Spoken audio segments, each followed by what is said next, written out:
मेरा बच्चा, मेरा राजू, देख मैं आ गई। मैं हूँ तेरी अम्मा, देवपुर गांव से आई हूँ। तुम कौन हो? मैं तुम्हें नहीं जानता। पता नहीं कहां कहां से आ जाते हैं रईसों से पैसे ऐंठने। बहुत पुराने समय की बात है।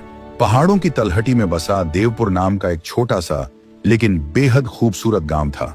उस गांव के बीचों बीच एक प्राचीन बरगद के पेड़ की छांव में एक पुराना शिव मंदिर था।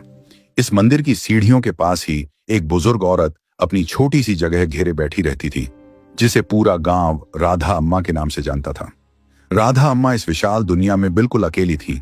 उनका अपना कहने वाला कोई नहीं था, ना कोई परिवार, ना कोई रिश्तेदार और ना ही कोई ऐसा जिसके कंधे पर सिर रखकर वह अपने दुख बांट सके।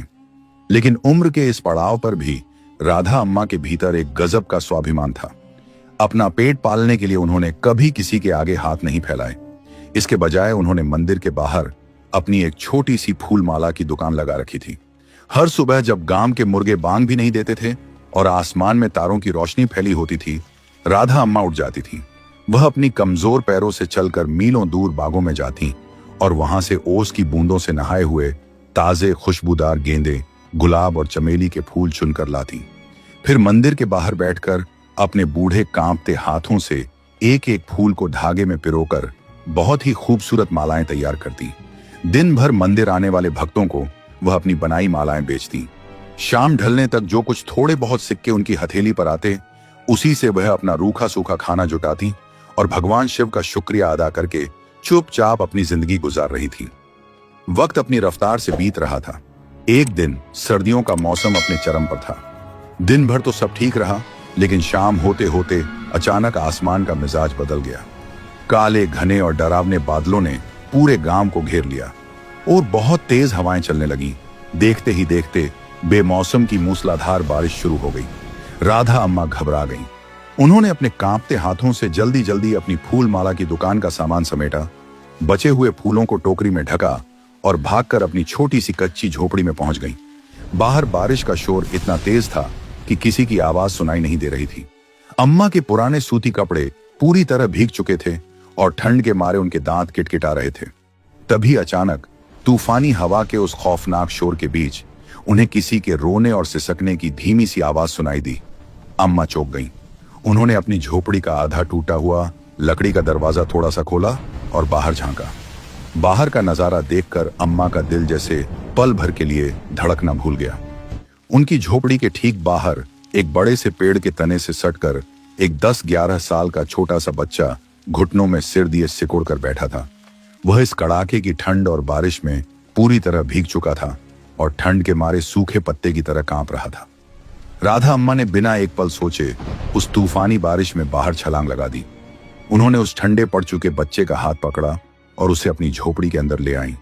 अंदर लालटेन की हल्की रोशनी में उन्होंने देखा कि बच्चे के होंठ ठंड से बिल्कुल नीले पड़ गए थे और वह डर व सर्दी के मारे एक शब्द भी नहीं बोल पा रहा था। अम्मा ने एक पल भी बर्बाद नहीं किया। उन्होंने अपने बक्से से अपनी एक पुरानी लेकिन बिल्कुल सूखी और साफ सूती साड़ी निकाली और उस बच्चे को अच्छी तरह लपेट दिया। फिर उन्होंने तुरंत कोने में पड़े कुछ सूखे उपले और लकड़ियां जलाकर चूल्हा सुलगाया ताकि झोपड़ी में गर्माहट फैल सके। जब बच्चे के शरीर में थोड़ी जान आई तो अम्मा ने उसके सिर पर अपने खुरदड़े लेकिन ममता भरे हाथों से प्यार से हाथ फेरते हुए पूछा, बेटा तुम कौन हो और इतनी रात में इस प्रलय जैसे तूफान में बाहर क्या कर रहे थे? बच्चे ने अपनी बड़ी बड़ी सहमी हुई आंखों से अम्मा को देखा और कांपती हुई आवाज में कहा, मेरा नाम राजू है। मेरा इस दुनिया में कोई नहीं है। मेरे माँ बाप मुझे बहुत पहले अनाथ छोड़कर भगवान के पास चले गए। मैं बस पेट की आग बुझाने के लिए यूं ही दर दर भटकता रहता हूँ। जो मिल जाता है खा लेता हूँ और जहां जगह मिलती है सो जाता हूँ। आज इस आंधी बारिश में मैं अपना रास्ता भटक गया था। ये सुनकर राधा अम्मा कुछ बोल नहीं पाई और उनकी झुर्रियों भरी आंखों से आंसुओं की गर्म धारा बह निकली। राजू की कहानी सुनकर उन्हें अपना जीवन भर का अकेलापन याद आ गया। कैसे वह भी इस स्वार्थी दुनिया में बिल्कुल अकेली संघर्ष कर रही हैं। उन्होंने राजू को कसकर अपने सीने से लगा लिया, मानो अपने जीवन की सारी ममता उस पर लुटा देना चाहती हूं। उन्होंने रोते हुए कहा, नहीं राजू, आज से तू अकेला नहीं है। आज से यह झोपड़ी तेरा घर है और मैं तेरी अम्मा हूं। उस रात बाहर प्रकृति का तूफान चलता रहा, लेकिन झोपड़ी के अंदर दो बिल्कुल अकेले और बेसहारा इंसानों को एक दूसरे का सहारा मिल गया था। अगली सुबह जब आसमान साफ हुआ और सुनहरी धूप खिली, तो सिर्फ देवपुर गांव ही नहीं बल्कि राधा अम्मा के वीरान जीवन में भी एक नई और चमकदार रोशनी आ गई थी। अब अम्मा अकेली नहीं थी, उनका अपना एक बेटा था राजू, जो अब धीरे धीरे बड़ा होने लगा था। अम्मा अब अपनी फूलमाला की दुकान पर पहले से कहीं ज्यादा मेहनत करने लगी। जहां वह पहले सिर्फ अपने 2 वक्त की रोटी के लिए कमाती थीं, वहीं अब उनके जीवन का एक लक्ष्य था।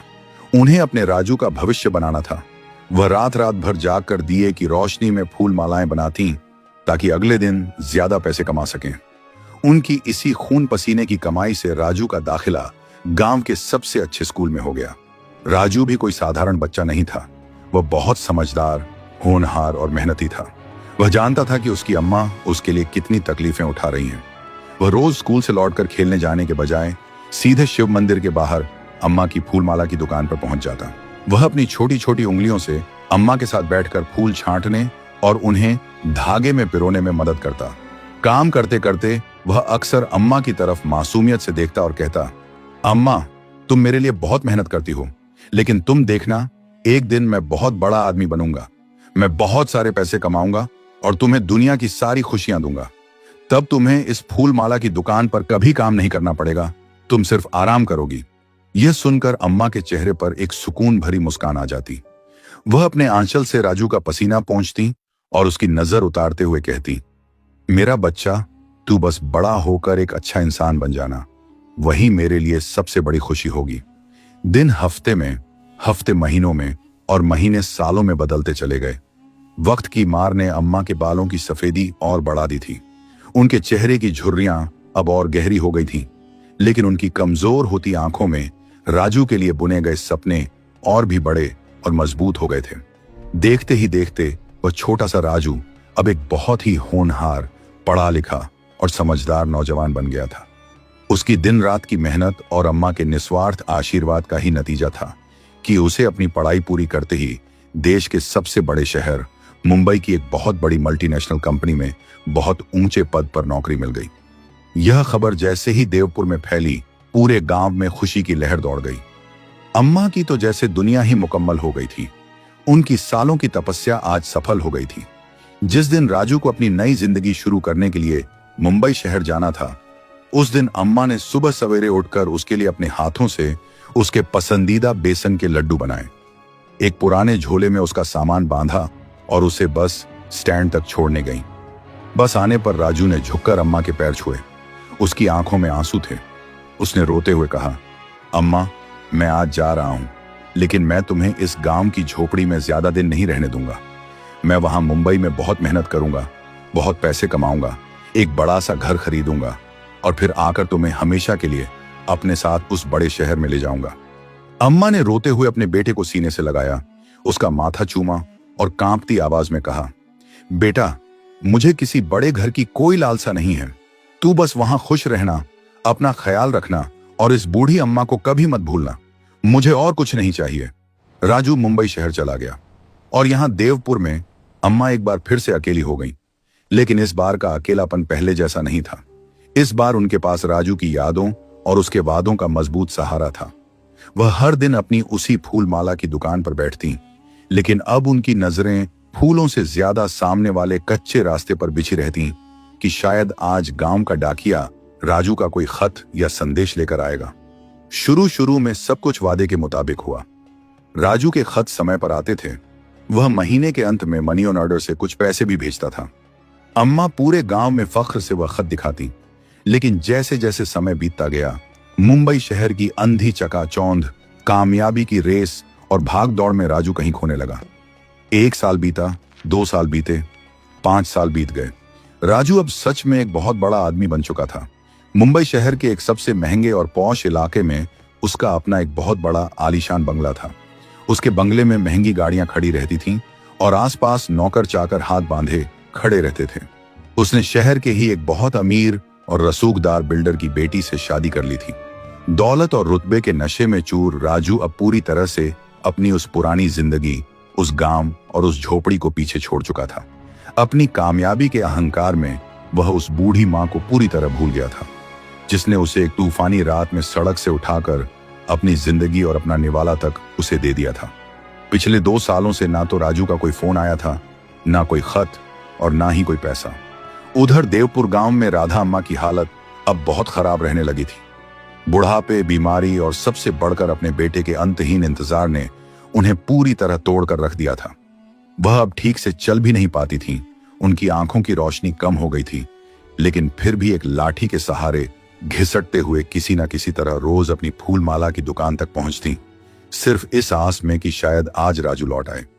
एक दिन जब इंतजार की हर हद पार हो गई और अम्मा का दिल घबराने लगा कि कहीं उनके बेटे पर कोई मुसीबत तो नहीं आ गई, तो उन्होंने एक बहुत बड़ा फैसला लिया।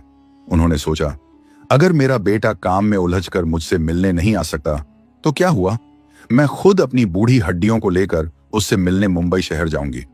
अम्मा ने अपनी जिंदगी भर की सारी छोटी मोटी जमा पूंजी इकट्ठी की। उन्होंने अपने कमजोर हाथों से बहुत ही प्यार और जतन से एक बेहद खूबसूरत लाल गुलाब की फूल माला बनाई, क्योंकि राजू को बचपन से ही अम्मा के हाथ की गुलाब की माला बहुत पसंद थी। एक पुरानी सी सूती गठरी में उन्होंने गांव की कुछ शुद्ध मिठाइयां और राजू के बचपन का एक छोटा सा खिलौना बांधा और मुंबई शहर के एक अनजान मुश्किल सफर के लिए निकल पड़ी। कई दिनों का थका देने वाला सफर था, ट्रेनों के धक्के खाते हुए, लोगों के ताने सुनते हुए, कई रातों की नींद खराब करके और मुंबई की अनजान सड़कों पर कई लोगों से राजू का पता पूछते पूछते अम्मा आखिरकार राजू के उस आलीशान बंगले के विशाल लोहे के गेट के बाहर पहुंच ही गईं। उस गगनचुंबी बंगले को देखकर अम्मा की आंखें फटी की फटी रह गईं। इतना बड़ा घर, इतनी सारी गाड़ियां और नौकर। अम्मा का दिल खुशी और गर्व से झूम उठा कि उनके बेटे ने सच में अपना बचपन का सपना पूरा कर लिया है। उस रात बंगले में राजू ने एक बहुत बड़ी और शानदार पार्टी रखी थी। शहर के बड़े बड़े बिजनेसमैन, राजनेता और अमीर दोस्त वहां आए हुए थे। अम्मा ने अपने मैले, धूल से सने और फटे हुए कपड़ों को थोड़ा हाथों से झाड़कर ठीक किया। उनके चेहरे पर एक विजयी मुस्कान थी। वह खुशी खुशी मेन गेट की तरफ बढ़ी। जैसे ही अम्मा ने अंदर जाने के लिए कदम बढ़ाया, गेट पर खड़े एक हट्टे कट्टे सिक्योरिटी गार्ड ने उन्हें रोक दिया और बोला, ऐ बुढ़िया, कहां घुस रही है मुंह उठाकर? चल भाग यहां से। देखते नहीं अंदर कितने बड़े लोग हैं, कोई भी आ जाता है भीख मांगने। उन्होंने खुद को संभाला और हाथ जोड़कर कांपती आवाज में बोली, बेटा, मैं कोई भिखारिन नहीं हूं, मैं तुम्हारे साहब राजू की मां हूं। अंदर जाकर मेरे बेटे को बस इतना बता दो कि उसकी अम्मा देवपुर गांव से उससे मिलने आई हैं। वह खुद मुझे लेने दौड़ा चला आएगा। गार्ड जोर से हंसा और अपने साथी से बोला, सुना तूने, हमारी करोड़पति मालकिन की सास और ऐसी फटेहाल भिखारिन? चल बुढ़िया, यहां से निकल, ज्यादा नौटंकी मत कर, वरना पुलिस बुला लूंगा। लेकिन अम्मा तो एक मां थी, वह वहीं गेट पर अड़ गईं और अपनी पूरी ताकत से राजू, ओ राजू मेरे बेटे, चिल्लाने लगी। बाहर का यह हंगामा और शोर सुनकर पार्टी में मौजूद कुछ मेहमान बाहर आ गए। लोगों को इकट्ठा होता देख अपनी बदनामी के डर से खुद राजू भी गुस्से में बाहर आ गया। अम्मा ने जैसे ही इतने सालों बाद अपने जिगर के टुकड़े को देखा, उनकी आंखों से आंसुओं की धार बह निकली। वह अपने कमजोर लड़खड़ाते कदमों से आगे बढ़ी। उन्होंने अपने सीने से लगी गठरी को खोला और उसमें से वह सावधानी से रखी लाल गुलाब की फूल माला निकालकर राजू की तरफ बढ़ाई। मेरा बच्चा, मेरा राजू, देख मैं आ गई, देख मैं तेरे लिए क्या लाई हूं, तेरी पसंद की माला। अम्मा ने भरे हुए गले से कहा। राजू अपनी मां को इस हाल में अपने घर के सामने देखकर अंदर तक हिल गया। एक पल के लिए उसका भी मन किया कि वह दौड़कर अपनी मां के गले लग जाए, लेकिन अगले ही पल उसकी नजर अपने आसपास खड़े अमीर दोस्तों, अपनी घमंडी पत्नी और शहर के बड़े बड़े रईसों पर पड़ी, जो अम्मा को हिकारत की नजरों से देख रहे थे। उन सब की नजरों में एक गरीब, फटे हाल, फूल माला बेचने वाली बुढ़िया को अपनी मां कहने में राजू का झूठा अहंकार और उसकी खोखली इज्जत आड़े आ गई। उसे लगा कि अगर उसने आज इस बुढ़िया को अपनी मां मान लिया तो समाज में उसकी नाक कट जाएगी, लोग उसका मजाक उड़ाएंगे। राजू ने अपने दिल के दरवाजे बंद कर ली। उसने अपनी आंखें सख्त कर ली और एक बिल्कुल अनजान शख्स की तरह अम्मा को घूरते हुए बेहद कड़क और ठंडी आवाज में बोला, तुम कौन हो? मैं तुम्हें नहीं जानता। तुम यहां क्या कर रही हो? अम्मा के बढ़ते कदम वहीं पत्थर की तरह रुक गए। उनके हाथ में पकड़ी हुई गुलाब की फूल माला बुरी तरह कांपने लगी। उन्हें अपने कानों पर यकीन नहीं हुआ। बेटा, क्या कह रहा है? मैं हूं तेरी अम्मा, देवपुर गांव से। देख, मैंने तेरे लिए खुद अपने हाथों से माला बनाई है। राजू ने गुस्से से अपने दांत पीसे। आगे बढ़कर वह फूल माला अम्मा के कांपते हाथों से झटक दी। वह प्यार से गूंथी हुई खूबसूरत माला सीधे नीचे गिर गई। यह कैसी गंदी और बदबूदार माला है? राजू चिल्लाया। फिर उसने अपने गार्ड्स की तरफ देखकर हुक्म दिया, तुम लोग क्या तमाशा देख रहे हो? इस पागल बुढ़िया को धक्के मारकर यहां से बाहर निकालो। पता नहीं कहां कहां से आ जाते हैं रईसों से पैसे ऐंठने। राजू के ये शब्द अम्मा के दिल पर किसी नुकीले खंजर की तरह लगे। वह पूरी तरह सुन्न हो गई। उनके कानों में सन्नाटा छा गया। उनकी धुंधली आंखों के सामने अचानक वह 10 साल का छोटा सा बारिश में कांपता हुआ बच्चा आ गया, जिसे उन्होंने इस बेरहम दुनिया से बचाकर अपने सीने से लगाया था। जिस बेटे को काबिल बनाने के लिए उन्होंने अपनी पूरी जिंदगी एक फूल माला की दुकान पर लगा दी, आज उसी खून के रिश्ते ने उन्हें पहचानने से इनकार कर दिया था। अम्मा ने कुछ नहीं कहा। वह नीचे झुकी, जमीन पर पड़ी हुई फूल माला उठाई, उसे चूमा और अपनी गठरी को सीने से लगाए बिना राजू की तरफ दोबारा देखे आंसुओं में डूबी हुई वहां से वापस लौट पड़ी। उनका दिल हमेशा के लिए टूट चुका था और उस विशाल निर्दयी शहर की भीड़ में वह बूढ़ी अम्मा धीरे धीरे हमेशा के लिए कहीं खो गई। लेकिन प्रकृति और नियति का एक नियम है, वक्त हमेशा एक सा नहीं रहता और इंसान के कर्मों का हिसाब इसी जन्म में होकर रहता है। अम्मा को उस बेरहमी से ठुकराने के कुछ साल बाद ही राजू की जिंदगी में एक ऐसा भयानक तूफान आया जिसने सब कुछ उजाड़ दिया। उसके घमंड और अहंकार की वजह से उसके बिजनेस पार्टनर्स ने उसके साथ एक बहुत बड़ा और सोची समझी साजिश के तहत धोखा किया। उसके दस्तखत किए हुए कागजातों का गलत इस्तेमाल हुआ और उसका सारा व्यापार रातों रात डूब गया। उस पर बाजार का करोड़ों का कर्ज हो गया। बैंक के अधिकारी पुलिस लेकर आए और उन्होंने राजू का वह आलीशान बंगला, उसकी सारी महंगी गाड़ियां और बैंक खाते सब कुछ नीलाम कर दिया। जब राजू का सारा पैसा चला गया तो उसकी वह अमीर पत्नी भी उसे बुरा भला कहकर अपने मायके चली गई और जो मतलबी दोस्त कल तक उसके आगे पीछे घूमते थे, उन्होंने उसका फोन उठाना भी बंद कर दिया। राजू आसमान की ऊंचाइयों से सीधा मुंह के बल जमीन पर आ गिरा था। अब उसके पास न पैसा था, न समाज में कोई इज्जत थी और ना ही सिर छुपाने की कोई जगह। आज उसे वापस मुंबई की उन्हीं फुटपाथों पर भूखे पेट सोना पड़ रहा था। तब जाकर अंधेरी रातों की ठंड में उसे अपनी अम्मा की याद सताने लगी। उसे याद आया कि जब वह सच में अनाथ और लावारिस था, तब उसी अम्मा ने उसे अपने हिस्से का निवाला खिलाया था और आज उसी देवी जैसी अम्मा का दिल दुखाने और उन्हें सड़क पर धक्के मारने की वजह से भगवान ने उसे वापस उसी सड़क पर लाकर खड़ा कर दिया था। पश्चाताप की भयानक आग में जलता हुआ राजू रोता हुआ, पागलों की तरह भागता हुआ वापस अपने देवपुर गांव की तरफ निकल पड़ा। वह बस एक बार अपनी अम्मा के पैरों में गिरकर उनसे माफी मांगना चाहता था। कई दिनों के भूखे प्यासे सफर के बाद जब वह फटे हाल अपने गांव पहुंचा तो वह सीधे बिना रुके उसी शिव मंदिर के पास दौड़ा जहां अम्मा की फूल माला की दुकान हुआ करती थी। लेकिन वहां पहुंचकर उसके पैरों तले से जमीन खिसक गई। वहां कोई दुकान नहीं थी, कोई अम्मा नहीं थी। वहां सिर्फ कुछ टूटे हुए पत्थर और सूखी पत्तियां पड़ी थीं। राजू ने बदहवासी में पास से गुजरते हुए एक बुजुर्ग गांव वाले को पकड़ा और घबराते हुए पूछा, काका, यहां मेरी अम्मा बैठती थीं, राधा अम्मा, उनकी फूल माला की दुकान कहां है? वह कहां है? गांव वाले ने उस फटे हाल इंसान को ध्यान से देखा और पहचानते हुए एक लंबी दुख भरी सांस लेकर बोला, तुम राजू हो ना? अरे, तुम्हारी अम्मा तो कई साल पहले तुमसे मिलने तुम्हारे उसी बड़े मुंबई शहर गई थी, लेकिन जब वह वहां से वापस लौटी तो उनकी आंखों के आंसू किसी तरह नहीं रुक रहे थे। उन्होंने किसी से कुछ नहीं कहा, बस खाना पीना सब छोड़ दिया। वह बस तुम्हारी ही राह देखती रही और तुम्हारे इंतजार में घुट घुट कर कुछ ही महीनों में इस दुनिया से चली गई। ये सुनते ही राजू के पैरों में जैसे जान ही नहीं रही। वह वहीं उस सूनी जगह पर जमीन पर गिर पड़ा और सिर पीट पीट कर जोर जोर से चीख चीख कर रोने लगा। अम्मा, मुझे माफ कर दो अम्मा, मैं दौलत के नशे में अंधा हो गया था, मुझे बस एक मौका और दे दो अम्मा। लेकिन अब बहुत देर हो चुकी थी। बंद हो चुके दरवाजों पर दस्तक देने से कुछ नहीं होता। वहां सिर्फ हवा का सर्द शोर था और राजू का अंतहीन पछतावा, जो अब उम्र भर उसका साया बनकर उसके साथ रहने वाला था। दोस्तों, इस कहानी से हमें जिंदगी की सबसे बड़ी और कड़वी सच्चाई की सीख मिलती है। इंसान को जिंदगी में पैसा, रुतबा और कामयाबी चाहे कितनी भी मिल जाए, लेकिन उसे उन हाथों को कभी नहीं भूलना चाहिए जिन्होंने उसे उस मुकाम तक पहुंचने में सहारा दिया हो। जो इंसान अपने माँ बाप या अपने बुरे वक्त में साथ देने वालों को अपने अहंकार में ठुकरा देता है, प्रकृति और वक्त उसे एक दिन ऐसी जगह लाकर खड़ा कर देते हैं जहां उसके पास सिर्फ पछतावे के आंसू होते हैं और पहुंचने वाला कोई नहीं।